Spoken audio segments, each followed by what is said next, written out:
Hello, everyone. Welcome back. It is I, Chelsea. I am once again on the channel to bring you some piping hot, unsolicited opinions on current events, especially as they intersect with money, class, and I guess in this case, celebrity culture. For those of you who are familiar with what my home looks like, you will notice that I am indeed not in my home. I am in fact in an Airbnb, despite my long established issues with that company. Unfortunately, sometimes when I'm traveling for a long period of time and have my husband and our dog, and I want to be able to cook things sometimes, it's really the best option, unfortunately. But, you know, as you can see, we're very Airbnb coded. I highly doubt a person actually lives here. But yeah, anyway, so despite not being in my home, despite being on the road, much like Carmen Sandiego, no matter where in the world I am, I will be on this channel when I want to yap about something. And after this long weekend, I have something I really, really want to yap about. Now, for those of you, interestingly about this particular topic, I was actually planning on making a video about this regardless of the Brooklyn Beckham news that dropped yesterday. I actually was texting a colleague about it because, as some of you might know, I am extremely passionate and outspoken about the subject of protecting children online, particularly as it pertains to labor rights and protecting their money. We've done a video essay about it. I have had experts like Mom Uncharted, who I'm a huge fan of, mutual with, come on the channel to talk about it. Talked about it just a couple weeks ago in my interview with Sophia Chang on Just Getting Good. Famously said family vloggers should be in prison. And that may sound hyperbolic, but I actually do believe that shit, at least in the more extreme cases, because I actually think that we'll look back on a lot of things from this era with shock and horror, but maybe few things more so than how negligent we were with children's rights and privacy and identity as they pertain to public-facing social media platforms. But so I was actually planning to do a video on this regardless, because there was like another TikTok discourse that came into my feed about essentially a creator on that platform who was making her children very public. They were a major part of her online brand, and there was just a conversation due to some things that had kind of some controversial things that had happened on her page as to whether or not it was even ethical to have children on her page in the first place. To which my answer is a resounding and unapologetic no, and always will be, and we'll get into that. But anyway, so I was planning to make this video, and then when I got home and I was actually typing out my notes for what I wanted to say, I came across the Brooklyn Beckham statement on Reddit, and I felt like it was kind of the perfect opener to this video. That is, again, something that, irrespective of this particular story, I feel extremely passionately about and want to just make space for on the channel. Anyway, before I get into it, we are first and foremost a financial channel. We try to run our business as ethically as possible. I am famously the currently, I believe, 4th highest paid person in my company. Everyone has, you know, a very competitive, healthy salary, full benefits, competitive maternity leave. Everyone engages in profit sharing, 6 weeks PTO. We try to run our business the way we think businesses should generally be run, and we also try to be extremely choosy about the companies that we work with, because there are, to be honest, a lot of terrible ones in the financial services space, especially when you get into things like the AI, crypto, just nonsense that is currently flooding the space, especially flooding it with ad dollars, which we have not and will never take. So supporting ourselves, the best way we do it is by partnering with a few select companies that we actually endorse and use, which we feel comfortable sharing with you guys. So if you're looking for an amazing budgeting app, I highly recommend Monarch. I literally just checked mine like 5 minutes ago. It is a truly fantastic budgeting app. If you've been thinking about starting investing and feel like it's kind of overwhelming and intimidating, Betterment is an extremely easy to use app that makes it very, very simple. It's how I started with my personal investing outside of our company's 401k. So I highly recommend looking at Betterment. And if you've ever been thinking of talking with a financial advisor, we highly endorse advisor.com, have been working with them forever. And they work on a flat fee model, which means that everyone pays the same regardless of how much money they have, and they work for you and not commissions. Anyway, we have exclusive discounts and promotions for each of those. The links are in the description below. If you use them, it's very helpful to us and helps us continue to run the ethical business that we believe in and have been running for over 10 years now. So shout out to them. Anyway, so the Brooklyn Beckham news came out and essentially felt like extremely timely and pertinent to what I already wanted to talk about, and felt like a more macro, extreme example of this phenomenon, which is kind of happening all around us.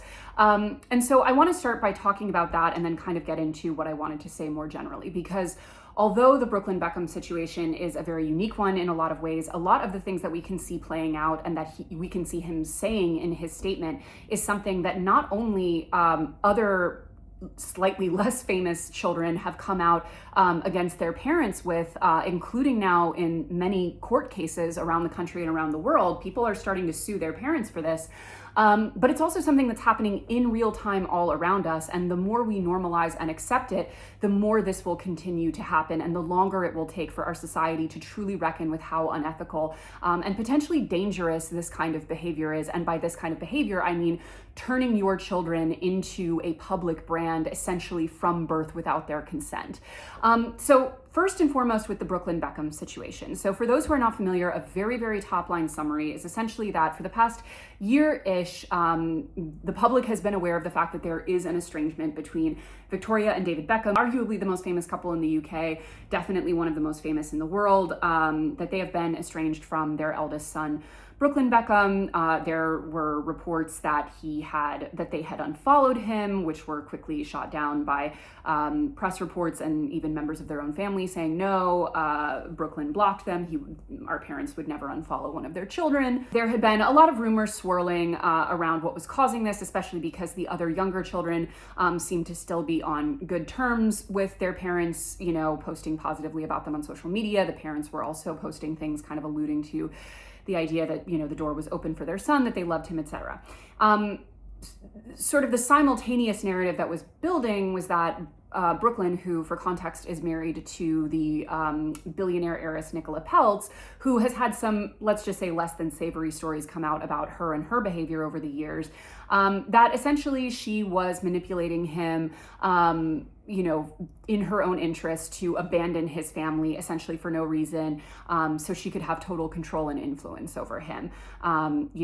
Everything from sort of using her family money and power to do that to using just kind of like her, I guess, general feminine wiles. Now, I'm someone who's like, I've certainly never been like that locked in on the Beckhams, but like I've always like been a pretty casual follower of them, obviously more from the Spice Girls than from football, but I like watched all of their documentary when it came out. I've always been like, I wouldn't say a fan, but like I definitely have followed them throughout the years. And they just feel like, at least for me, like if you are someone who grew up either watching, football, or you grew up watching the Spice Girls, which many millennials did, they just feel like they've always kind of been a staple in your life and in your consciousness. And so I watched the documentary. I found myself enjoying it. They seemed like a pretty normal, nice family. I didn't really think too deeply into it, but even though they came off, I think, pretty affably in their documentary, which was like obviously produced by them, so like fairly curated to represent them in a flattering light, like when people were speculating that this was, Brooklyn's wife essentially manipulating him away from his family for her own nefarious means, I never really totally bought into that. I mean, who knows? Maybe some of that could be at play, but like, that just kind of feels like pretty misogynist to me, in a way that like is, obviously kind of to be expected in celebrity culture, but also in this situation just doesn't really seem to track, because I think that very rarely do adults completely cut off contact with their parents for absolutely no good reason. I just think that is just very statistically unlikely, and especially when we look at the sort of recent phenomenon, quote unquote, although I don't think it's all that recent. I think this has been happening for a long time, and people are just only now talking about it kind of openly, of people being estranged from their parents. I'm thinking about things like the recent Oprah documentary. Like, once you scratch beneath the surface, it is, even if these situations can be complicated and nuanced, as all human relationships are, it is rarely completely without reason or precedent. And as I've talked about before on the channel, like we interviewed Jeanette McCurdy before her book came out, and she talked on our channel about how when she would tell stories about her own mother, who anyone who's read the book knows was profoundly, profoundly abusive, people would generally meet her with like, oh, well, she's your mom, she did her best, she loves you, blah, blah, blah, blah, blah.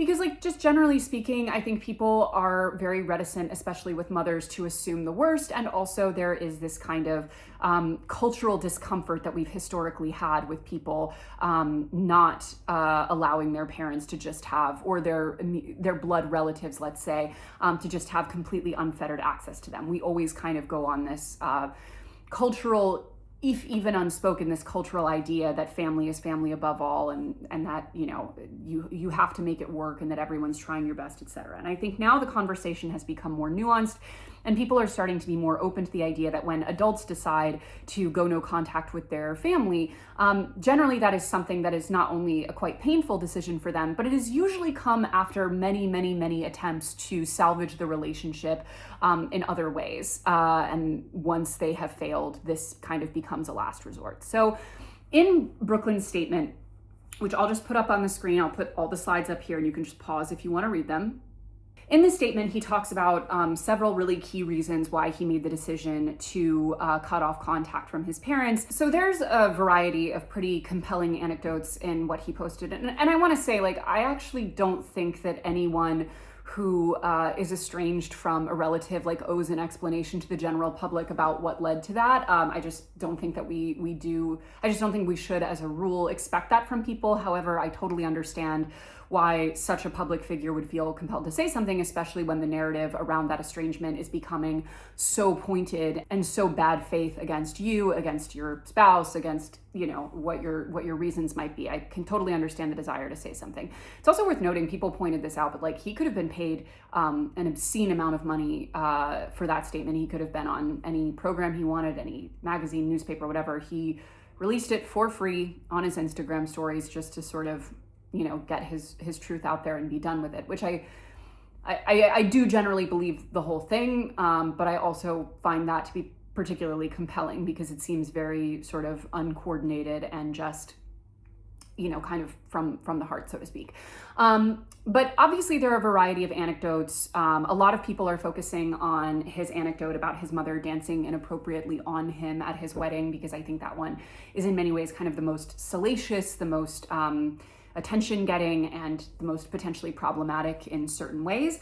I'm actually much less drawn to that personally. I mean, obviously that's terrible, but what really caught my eye was his segment here about family pressuring / bribing him to sign over the rights to his name / likeness before his wedding, so that, you know, I suppose there would be some level of family control or management over it. Now, obviously that comes within the context of many other kind of emotionally and personally hurtful things that he lays out here, but it does illustrate what I think is kind of an underexplored issue for children who are raised essentially since birth in the public eye. I mean, Brooklyn has been in the public consciousness, appearing on various media programs, appearing on his family's social media, and part of kind of the Beckham brand since essentially birth, which is that these children essentially become lucrative brands in and of themselves. And then once the children reach maturity, where they may not want to do the same thing as their parents with that brand, the parents who I think in many ways will feel entitled to it because they quote unquote built it when they were adults and the children were underage. That is just kind of a recipe for disaster in terms of, you know, fighting over essentially the IP that is your child, and, you know, what should really rightfully be considered theirs versus belonging to the parents who, again, kind of built it from the ground up. And you see this happening, by the way, all the time with much less famous parents. And I won't even get into naming names here. Like, I have a few celebrities that jump to mind off the bat who are like true premium tier celebrities who have like entire accounts on social media for their underage children, who are kind of going very far out of their way to not just put their children out there publicly, which is already in and of itself quite problematic for reasons we can get into, but also to establish them as a standalone brand. And I've seen interviews with celebrities. Again, I'm not going to name them because I just don't want to get into the stan war of it all and like people fighting over like, you know, which celebrity you're talking about and actually they have better intentions or whatever. Like it doesn't matter who it is. The point is, I've seen interviews with celebrities where they will explicitly say that like the reason that they will have, let's say, a standalone account for their 3-year-old daughter is because one day that will be a very lucrative and valuable thing for that daughter. So it's essentially like kind of a version of, building a trust for her, or, creating a kind of, let's call it like digital/media generational wealth, essentially.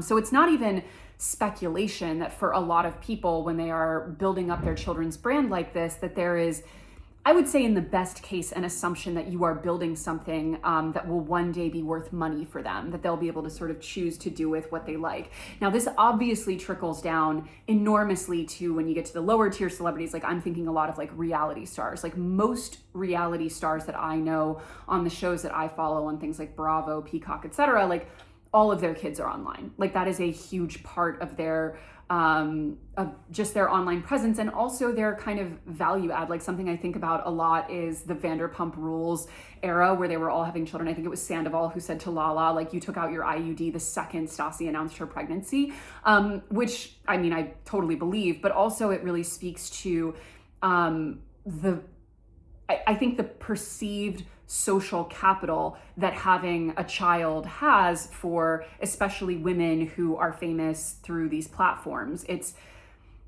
very, very cynical to say this, but it is a true observation, and there's plenty of data to back it up, that like when women post content that contains their children, that content performs a lot better.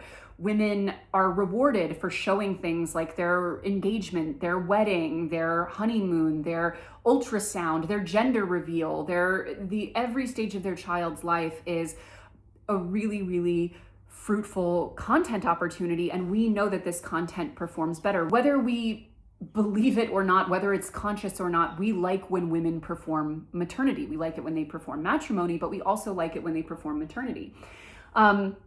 So even if you leave aside all of the genuinely scary, evil people online who enjoy seeing content of children for other reasons, and we'll get to that in a second, like for a lot of celebrities from A-list all the way down, it is a good career move to not just have a child, but to make that a very sort of public facing part of your brand. It can add, in the case of a reality show, a whole new season on the show just about your pregnancy or fertility or your motherhood journey. In the case of a higher tier celebrity, you can get a whole photo spread and interview about becoming a mom in, one of the glossy magazines. And when you filter all the way down to influencers, you can look at your, Google Analytics or whatever at the end of the month and say, oh, wow, I mean, the day I posted my ultrasound announcement, look at how high up my engagement spiked. Like, this isn't news. Like, we know that this is how this works. So from a purely business perspective, this calculation of A, this is a great bet for my personal brand, but also B, creating a brand for that child is a great sort of financial investment for them. Like, these are very opportunistic and, I hate to say it, but not incorrect assumptions, right? Like, they're not wrong that one day being a celebrity's child who has this massive pre-existing brand could be quite lucrative. They're not wrong to say that publicizing their child is very, very good for their financial and professional opportunities. None of that, though, makes it ethical, which brings me to, I think, the bigger point and what really stuck out to me when I was reading Brooklyn's statement, which is that what he doesn't quite say explicitly, but what comes through very clearly in his statement is that the option to have lived this life, to have been part of such a lucrative global brand, and to be expected to participate in it in a very specific way was never a choice for him. It was made for him at birth, and only as an adult has he been able to begin to not just extricate himself from it, but to even understand what he had been brought into. And that is obviously playing out at a massive, massive scale, but even amongst the most famous people in the world, many of the most famous parents in the world go as far as possible out of their way to not publicize their children, to not make them available to the public in any way, to even not release their names or allow photos of their faces to make it out publicly. And I do think for what it's worth, like in a lot of those cases, even the most discreet parents will still have, kids who by age 21 or whatever are actually like, actually, I do want to be an actor too, and time to cash in those Nepo baby chips. I think that does also happen quite frequently. And we can do a whole other video about the sort of Nepo baby phenomenon. But at least in the case of like, I'm just thinking of an example here, but like someone like Meryl Streep's children, and Meryl Streep being a person who went pretty far out of her way to live a very discreet life with her husband and children, at least that was their choice. At least they were making the choice to cash in on that, on those connections and that name, even though they technically don't have her last name, but it's still, you're still Meryl Streep's daughter. They made the choice to cash in on that as consenting adults, right? And, I think that even in the best case scenario where you do create this very viable brand for your child that does end up being very lucrative for them later on down the road, what you took from them, to me, is far greater than any monetary gain that they would have ever been able to have otherwise, which is to say their consent and their ability to be private, or at least much more private than they currently are. Because to me, the idea of a child, especially a very young child, having even being capable of informed consent that's not possible. I just don't think it's possible. I think it's very clearly the reason why we have things like age of consent laws, right? Because we understand on some level that a child and an adult cannot mutually agree to something while understanding equally on both sides what the implication of that agreement is. It's just the power imbalance is too great. And children just do not have either the cognitive ability or the sort of social awareness to understand what they're agreeing to. They also, generally speaking, want to make their parents happy. They want to please their parents. So they're going to be very inclined to do what it is their parents want them to do. And in the case of these child creators, influencers, etc., they very much, like, what their parents want them to do is be a part of their brand. And when I say things like family vloggers should be in prison, it is because we've gone so far beyond even, let me just, I don't know, register a trademark for my child, or let me, occasionally put a photo out there so that, people get to see the sort of parent side of me or what have you. We have gone all the way up to and including giving them essentially a full-time job, being part of our business, being part of our brand, that they will never fully understand or be compensated for. When you go to these channels, these TikTok and YouTube accounts, and you see video after video where children are, being filmed in every hour of their life, when they are being expected to have essentially every aspect of their life turned into content, not just exposed to all of the horrors of the internet, but also to be monetized both directly and indirectly, because A, a lot of this is brand deals, but B, even if it's not, the brand that they are helping build is in and of itself a profit-making entity. None of it is categorized as work for the most part. Laws are starting to trickle in, especially in places like California. You also have other countries like France where this is being made illegal, but like the laws are very far behind what people are currently doing. But they're also, when you look at these accounts, you see that in the best case scenario, the child has just gotten very used to having every aspect of their life be filmed and disseminated.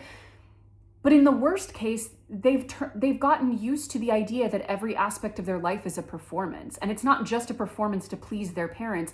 It's a performance to please an audience of hundreds of thousands or millions of people that they will never meet. So from a legal financial perspective, obviously it's a nightmare. They have no labor regulations or protection because this isn't even happening in a quote unquote workplace. It's happening in their home and at all hours of the day. But B, they're also, again, consenting to something that they cannot meaningfully understand, which is why I freaking hate it when family creators or people who put their children out there will say things like, oh, well, they love it. They ask to do it.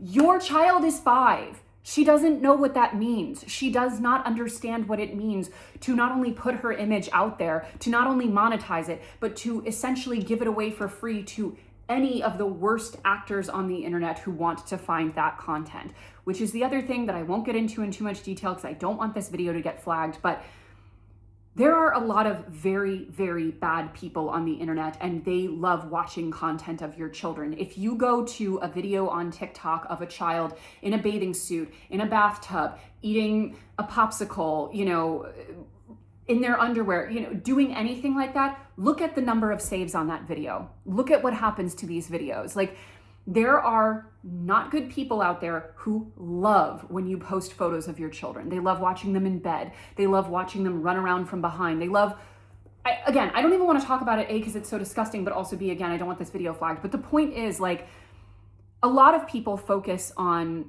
how dangerous it is to put your children out there visually to large audiences from that perspective. And that is true. To me, that alone is enough of a reason. But I actually think that the other reasons that I've talked about here, as far as their ability to consent to working, to being a brand, to giving up their privacy, all of those things, those are equally compelling reasons. So there's really essentially nothing here that could make it an ethical or sort of child positive choice to be doing this.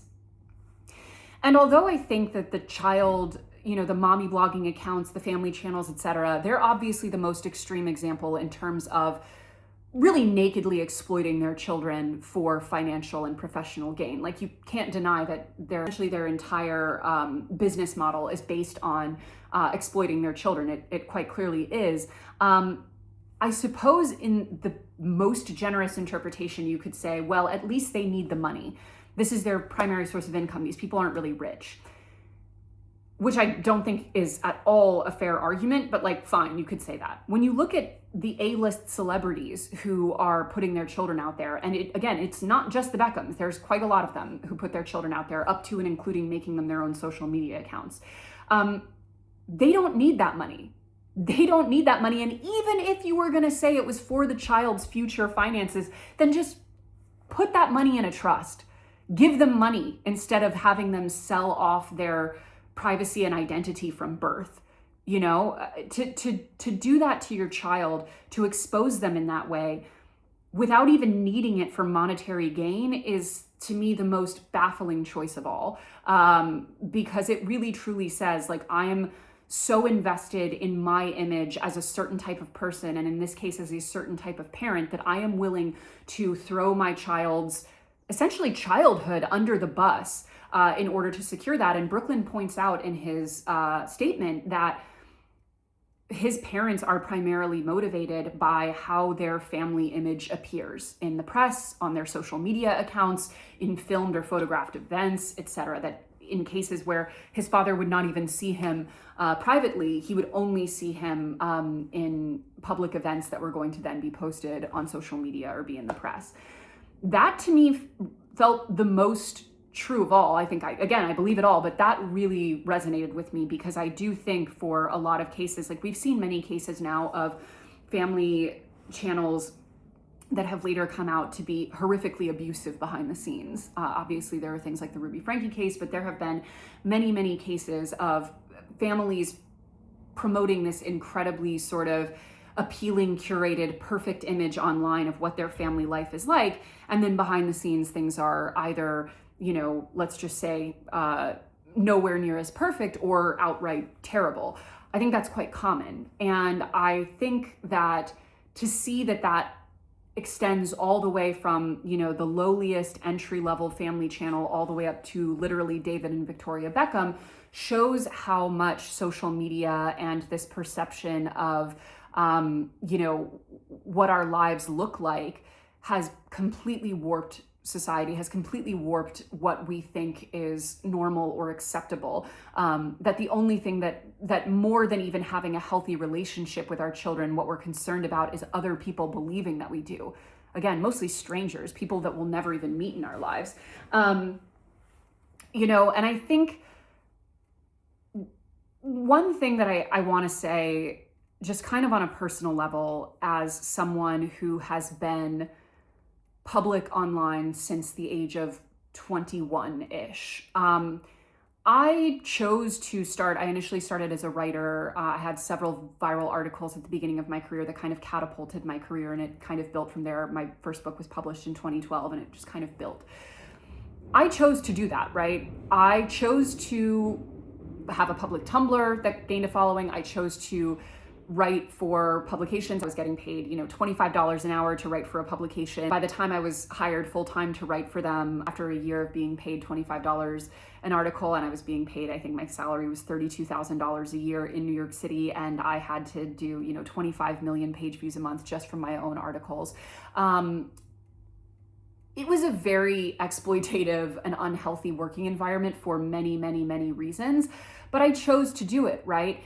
I chose, in an interest of driving traffic, of getting my name out there, of pleasing my bosses, to publish articles that were embarrassing to me personally, that were, frankly, I think, beneath what my standards should have been, that were very misguided. The first couple years of my career, I made a ton of mistakes and wrote and said and published a lot of things that I deeply, deeply cringe looking back on, and wish I could go back and change. And you can't even say that that wasn't informed consent, because I was, again, 21, 22 years old. And there was technically a contract in place. It may have been a terrible one, but I signed an agreement. I, in theory, knew what I was doing. And even then, I look back at it and I say, wow, our frontal lobe you haven't even, unwrapped the packaging on your frontal lobe yet. You are still basically college age, and you have this massive platform getting tens of millions of views a month, and are being encouraged to say things that will get as much attention as possible and rewarded for it.